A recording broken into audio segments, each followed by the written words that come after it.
Hello friends, नमस्ते। Welcome to my channel for another video on another controversy series. आज हम लोग ये जो वीडियो है, इस वीडियो में बात करेंगे एल्विश यादव वर्सेस ध्रुव राठी। इनके बीच में रिसेंटली क्या कंट्रोवर्सी हुआ है, उसके ऊपर एल्विश यादव ने क्या रिप्लाई किया है, और ये जो पूरा जो इंसिडेंट हुआ है, इसको विस्तार से इस वीडियो में चर्चा करेंगे। तो फ्रेंड्स, चलिए इस वीडियो चर्चा को स्टार्ट करते हैं।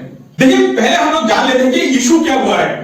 इशू यही हुआ है कि जब ध्रुव राठी अपना जो चैनल पे वुमेन रिजर्वेशन बिल इसके ऊपर डिस्कशन कर रहा था, और उनका जो वुमेन रिजर्वेशन बिल के ऊपर डिस्कशन जो मेन पॉइंट जो था वो था इक्वलिटी इन द सोसाइटी। इसके ऊपर वो जो चर्चा कर रहा था, तो उस टाइम पे उन्होंने क्या किया, एक एल्विश यादव का एक पुराना वाला क्लिप्स वहां पे उन्होंने ऐड किया था। मैं यहाँ पे वो क्लिप्स ऐड करूंगा, पर पहले देख लेते हैं उन्होंने एग्जैक्ट क्या बोला है। उन्होंने ये बोला है कि कॉन्स्टिट्यूशन में इक्वलिटी लिखने से ऐसा नहीं कि इक्वलिटी आ जाता है, ऐसा उन्होंने बोला था। और उसके बाद उन्होंने ये भी बोला है कि एल्विश यादव जैसे पीपल है, ये लोग क्या करता है कि मतलब सोसाइटी में इक्वलिटी को प्रमोट नहीं करता है। कॉन्स्टिट्यूशन में इक्वालिटी लिख देने से ऑटोमेटिकली ग्राउंड पर इक्वालिटी नहीं आ जाती। आज 2023 में भी कितने लाखों करोड़ों ऐसे लोग हैं देश में जिन्हें लगता है कि औरतों का काम सिर्फ घर पर रहना है। किचन में बर्तन हो गए, सब्जी बनानी होगी, झाड़ू पोछा, शिट, रोटी कौन बनाओगा? हम बनाएंगे क्या रोटी? सेठ आदमी। तो यार देखो, इतना दिमाग मत चलाया करो गर्ल्स, अपने पैसे भी थोड़ा कम होता ना इधर तुम्हारा यार ये बुद्धि। ऐसे ही रिमार्क, जैसे आपको मैंने पहले ही बोल दिया कि कॉन्स्टिट्यूशन में इक्वलिटी लिखने से इक्वलिटी नहीं आ जाता, ये उन्होंने ध्रुव राठी ने बोला है। ये बात बहुत हद तक सही है। एट द सेम टाइम आप देखिएगा, कॉन्स्टिट्यूशन में सॉवरेनिटी है, सेक्युलर है, डेमोक्रेटिक है, रिपब्लिक है, उसके बाद जस्टिस है, देन डेफिनेटली इक्वालिटी है, उसके बाद फ्रेटर्निटी, ये बहुत सारा वर्ड है वहां पे। तो ये सब लिख देने से सच में इक्वालिटी नहीं आ जाता, ये सच है, एकदम 100% करेक्ट है। इवन मैं आपको बोलता हूं कि जस्टिस सिस्टम, एक एग्जांपल इसके लिए देख लेते हैं कि देखिए जस्टिस सिस्टम, इंडिया में जस्टिस सिस्टम क्या होता है कि एक तरफ टिल्ट है, ठीक है, वो मैं कौन सी तरफ से टिल्ट है, वो होता है कि उस टाइम पे क्या सिचुएशन था, कौन कौन वहां पे इन्वॉल्व था, इसके ऊपर डिपेंड करता है। जस्ट बिकॉज कॉन्स्टिट्यूशन में लिखा गया है कि ये जस्टिस सबको मिलेगा, या जस्टिस के लिए आप आइए, हम आपको जस्टिस देंगे, ऐसा नहीं होता है।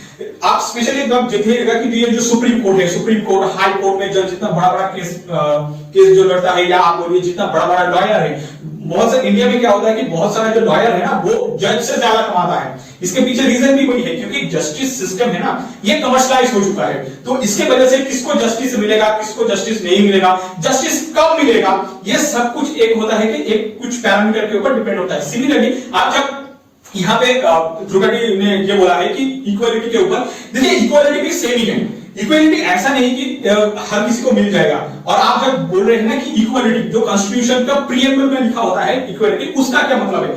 उसका मतलब है absence of any privilege to any certain section of people और इन द सोसाइटी, ठीक है। और एट द सेम टाइम वहां पे ये भी बोला है कि वहां पे कुछ प्रोविजन है जो क्या करता है, आपको हेल्प करता है कि ओवरऑल आपका इंडिविजुअल ग्रोथ होने में विदाउट एनी डिस्क्रिमिनेशन। एग्जैक्ट क्या वर्ड है मैं यहाँ पे ऐड कर दूंगा, but at the same time आप जब देखेंगे ना, ये जो पूरा इक्वालिटी का मीनिंग, इक्वालिटी मीनिंग को आप थोड़ा करके अच्छे से इसको, मतलब जब आप तोड़ने की कोशिश करेंगे ना, तो तब आपको ये पता चल जाएगा कि सर्टेन सेक्शन ऑफ सोसाइटी में जो लोग रहता है, तो उसका कुछ इक्वालिटी, डेफिनेटली इक्वालिटी है, but at the same time responsibility भी है।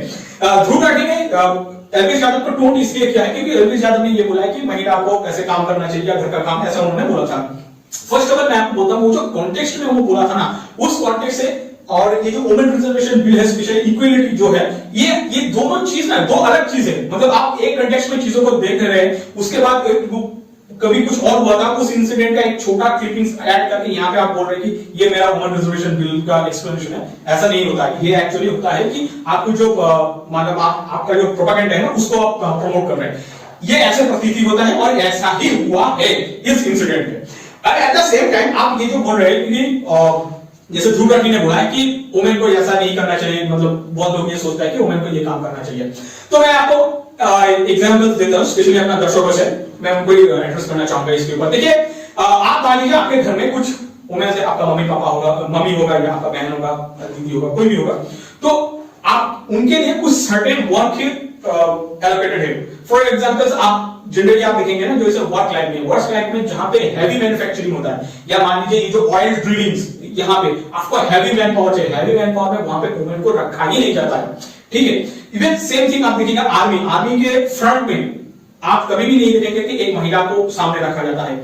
वो हो सकता है कि ऐसा ये भी यहां से आप ये भी नहीं निकाल सकते कि ये वुमेन वीक है, नहीं, ऐसा वुमेन हम क्या करते हैं, वुमेन को थोड़ा रेस्पेक्ट करते हैं। तो इसके लिए जितना हैवी वर्क है, या आप मान लीजिए जो आर्मी में पार्ट में है कि आपको एकदम फ्रंट पे नहीं रखेंगे, आपको रहना है तो थोड़ा पीछे रहिए या मिडिल पे रहिए, आपको ऐसा ही रखा जाता है। ये वुमेन के लिए ऐसा नहीं कि उनको डिसरेस्पेक्ट किया जाता है, ऐसा इसलिए होता है कि उनको एक सर्टेन रिस्पेक्ट दिया जाता है। जैसे मैं मान लीजिए मैं एक लड़का हूं, मैं ये थोड़ी बोल सकता हूं कि मैं सुबह 4 बजे उठकर रेलवे स्टेशन नहीं जा सकता, कि मान लीजिए मेरा भाई कहीं से आ रहा है तो उनको पिकअप करने के लिए मैं ये नहीं बोल सकता, मुझे वो जाना ही पड़ेगा, क्योंकि मैं कभी भी मेरा मम्मी जो है या मेरा जो बहन है, मेरा जो दीदी है या घर का कोई भी महिला है, मैं उनको नहीं ये चीज बोल सकता, ठीक है, कि तुम 3 बजे या 4 बजे उठ जाओ, उठ के वो रेलवे स्टेशन या आप मान लीजिए जो एयरपोर्ट है वहां पे चले जाइए और किसी को पिकअप करके लाइए, वो पॉसिबल नहीं है, वो कोई सोचता भी नहीं। या आप मान लीजिए मेरा 4 मंजिला का एक घर है, 4 मंजिला घर में मान लीजिए नीचे से कुछ एक सामान ऊपर लेके जाना है, तो मैं कभी भी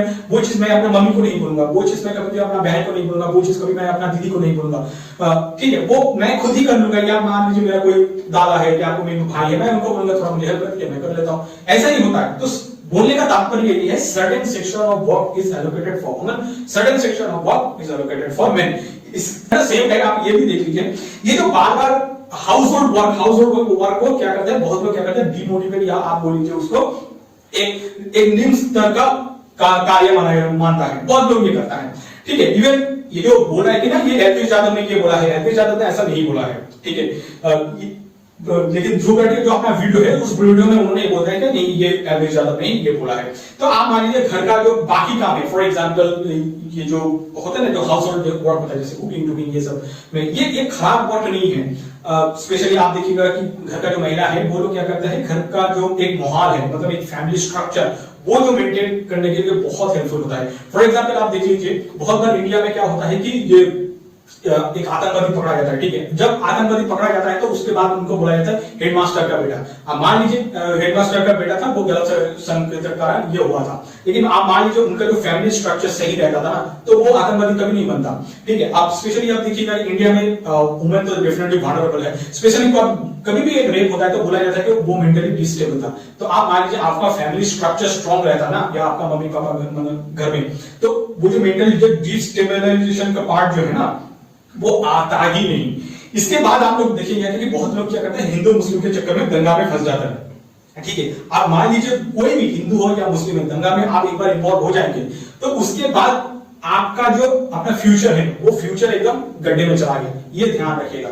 जो अब इंडिया में दंगा कौन करता है, वो हिंदू, मतलब जो लोग दंगा से कुछ ना कुछ प्रॉफिट में रहते हैं तभी लोग दंगा में इन्वॉल्व होता है, अदरवाइज कोई दंगा नहीं करना चाहता। मान लीजिए मैं एक मुस्लिम हूं, ठीक है, मुस्लिम हूं, मैं जाके किसी हिंदू के ऊपर पत्थर मार दिया, या मैं कोई हिंदू हूं कि मुस्लिम को जाकर पत्थर मार दिया, तो आप मान लीजिए दंगा हो रहा है तो मैं वहां पे इन्वॉल्व था, क्या मुझे कोई एम्प्लॉय करेगा?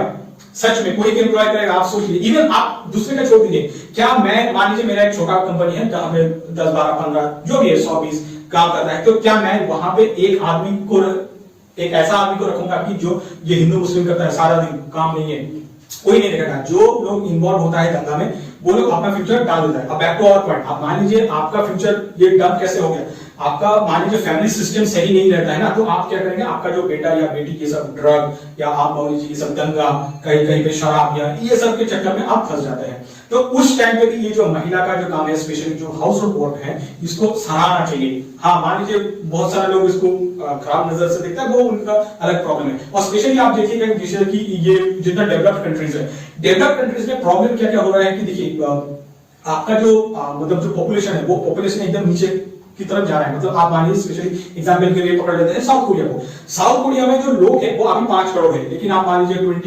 45 या 50 तक जाएगा वो 3 करोड़ हो जाएगा। तो मतलब पूरा कंप्लीटली नीचे जा रहा है। आप मान लीजिए उनके पास वो जो मैन्युफैक्चरिंग एबिलिटी था ना, मतलब उनका जो इकोनॉमी जिसके ऊपर वो चल रहा था, वो धीरे धीरे चला जाएगा।